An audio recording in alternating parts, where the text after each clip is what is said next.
ममता काफले case में क्या है खबर? आप में से बहुत से लोग जानना चाहते थे कि आखिरकार ममता काफले के साथ क्या हुआ, 28 साल की ममता काफले के साथ क्या हुआ, क्या किया उसके 38 साल के नार्सिसिस्ट पति ने। ये सारी खबरें मैं आपको विस्तार में बताने की कोशिश करूंगा और जो भी नए अपडेट्स हैं वो भी मैं आपको बताने की कोशिश करूंगा। फिलहाल खबर यह है कि नरेश भट्ट पे फर्स्ट डिग्री मर्डर चार्जेस लगाए गए हैं और concealment of the dead body जो है उसके भी चार्जेस उस पर लगे हुए हैं। हियरिंग जो है वो शुरू होने वाली है सितंबर 2025 पे।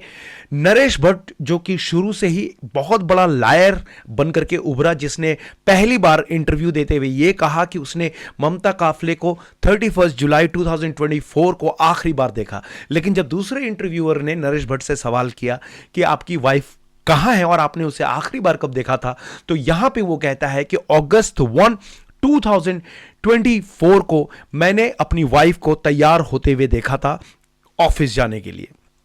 तो यहीं पे इसने कई सारे झूठ बोले और बड़ा ही स्ट्रेस फ्री जगह जगह जाकर के ये इंटरव्यू दे रहा था और कह रहा था कि इसकी पत्नी कहीं भाग गई है, अपनी बच्ची को छोड़ करके, जो छोटी है 1 साल की बच्ची है, उस बच्ची को छोड़ करके कहीं भाग गई है। हालांकि मैं आपको बता दूं कि पुलिस ने 44 सर्चेज लिए किए हैं वारंट लेकर के, 50 के लगभग फिजिकल सर्चेस भी किए हैं। अलग अलग जगहों पर जाकर के एविडेंसेस तलाश करने की कोशिश की। कई जगह पे ब्लड्स मिले। इनके घर पे खास करके जो सर्च हुआ तो कारपेट में ब्लड था, इनके बाथरूम में ब्लड था और इनफैक्ट बॉडी को ड्रैग करने के भी मार्क्स थे, जिसकी बदौलत उन सर्कमस्टेंशियल एविडेंसेस के बल पे नरेश भट्ट को गिरफ्तार कर लिया।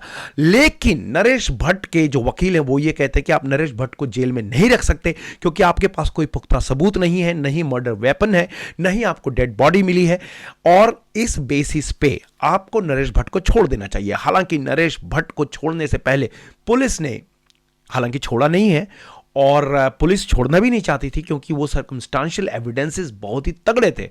पुलिस ने बाद में डीएनए एविडेंसेस कैप्चर किए जो कि उनकी बेटी के गाल से लिए गए, खुद नरेश भट्ट के गाल से लिए गए, हेयर ब्रश जो ममता काफले के थे उनसे लिए गए, कारपेट से भी डीएनए सैंपल्स इकट्ठे किए गए और उन सारे एविडेंसेस और डीएनए सैंपल के आधार पर नरेश भट्ट पे फर्स्ट डिग्री के मर्डर चार्जेस लगे और concealment of the dead body के चार्जेस लगे, जिसकी हियरिंग शुरू होने वाली है 2025 को।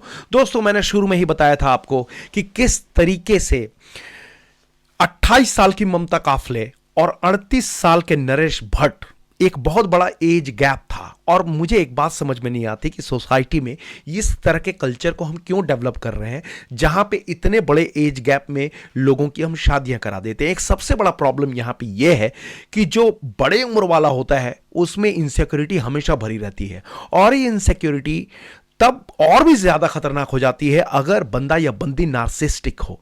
नार्सिस्टिक जो इंसान होता है वो अपने पार्टनर को कभी खुश नहीं देख सकता, हर गलती के लिए अपने पार्टनर को या किसी और को ब्लेम करता है, अपनी गलती को कभी नहीं देखता। उसके लिए अपने पार्टनर की खुशियां जैसे उसके जख्म पे नमक फेरने जैसे वाली बात हो जाती है। और नरेश भट्ट आर्मी में रह चुका बंदा है तो उसे पता है कि कितनी भी उसे प्रताड़ना दो, कितना भी उसे परेशान करो, वो अपना मुंह नहीं खोलेगा और यही यहां पे हो रहा है। उसके टेस्ला को भी बहुत ज़्यादा सर्च किया गया, वहाँ से भी बहुत ज़्यादा कुछ एविडेंसेस नहीं मिले। हालांकि जो बीन्स चेक किए गए थे, जहाँ पे ट्रैशेस, जहाँ पे टावल्स वावल्स फेंके गए थे, वहाँ पे से कुछ खून के मार्क्स जरूर मिले और इस बात के सबूत तो मिल रहे हैं कि ममता काफले के साथ बहुत ज़्यादा गलत हुआ। लेकिन ममता काफले इस दुनिया में नहीं है, इसके कोई पुख्ता सबूत अब तक नहीं मिल पा रहे हैं क्योंकि डेड बॉडी कहाँ गई, कहाँ ठिकाने लगाया नरेश भट्ट ने, उस पर वो मुंह खोलने को तैयार नहीं है।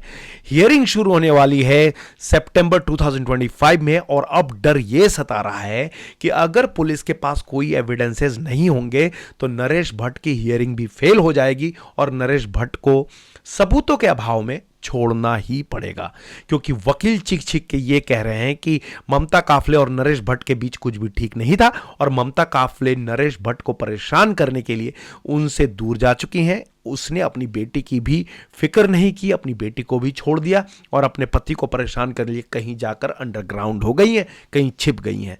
और इस बात को उनके वकील जो है बहुत पुख्ते तौर पे रख रहे हैं, क्योंकि पुलिस जो है अब तक नाकामयाब रही है नरेश भट्ट से ये उगलवाने में कि आखिरकार उसने कैसे ममता काफले को ठिकाने लगाया। हालांकि बहुत सारे एविडेंसेस हैं, जैसे कि पानी की बहुत ज़्यादा यूज़ हुई उनके घर पे, जहां कारपेट पे भी ब्लड के स्टेन्स थे, बाथरूम में ब्लड के स्टेन्स थे।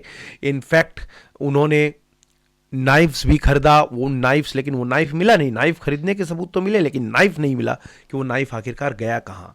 तो ऐसे कई सारे सबूत हैं जो ये बताने के लिए काफ़ी हैं कि नरेश भट्ट ने कुछ ना कुछ तो गलत किया है ममता काफले के साथ। ममता काफले के साथ हम और आप सारे लोग जुड़े हुए, हम सब जानना चाहते हैं कि आखिरकार उस बेचारी 28 साल की लड़की के साथ क्या गलत हो गया, उस माँ के साथ क्या गलत हो गया जिसने अपनी अभी बेटी को जन्म दिया था और उसके साथ वो सपने संजो रही थी, अपनी लाइफ को अलग तरीके से जीने की कोशिश कर रही थी, वो नर्स की डिग्री ले रही थी, वो आगे पढ़ाई कर रही थी। वहीं नरेश भट्ट एक बहुत ही संकुचित दिमाग का व्यक्ति, अपनी माँ के प्रभाव में रहने वाला व्यक्ति और जो अपनी बीवी को खुश नहीं देख सकता था, एक ऐसा व्यक्ति जिसने उसकी खुशियों पे रोक लगाने के लिए उसे इस दुनिया से ही अलविदा कह दिया।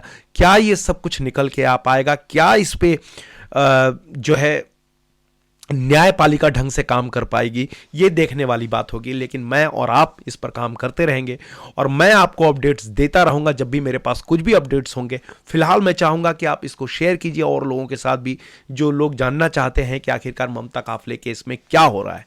ममता काफले केस में मैं आपको ये बता दूं कि नरेश भट्ट अब भी जेल में है और हियरिंग उनकी शुरू होने वाली है सितंबर 2025 से। तो कुछ ही महीने रह गए हैं जब हियरिंग शुरू होगी। 1 साल हो जाएंगे ऑलमोस्ट ममता काफले के गायब हुए, क्योंकि जुलाई 31 में वो गायब हुई थी और अब अगले 2 महीने में ममता काफले के 1 साल पूरे हो जाएंगे जब वो इस दुनिया को या तो छोड़कर जा चुकी हैं, पता नहीं मैं क्या कहूँ इस पर। लेकिन हाँ, उनकी बच्ची जो 1 साल की थी अब वो भी 2 साल की हो जाएगी और वो अपना दूसरा बर्थडे बिना माँ के मनाएगी, बिना माँ के, बिना बाप के, क्योंकि बाप तो जेल में है और माँ ऑलरेडी इस दुनिया से जा चुकी है।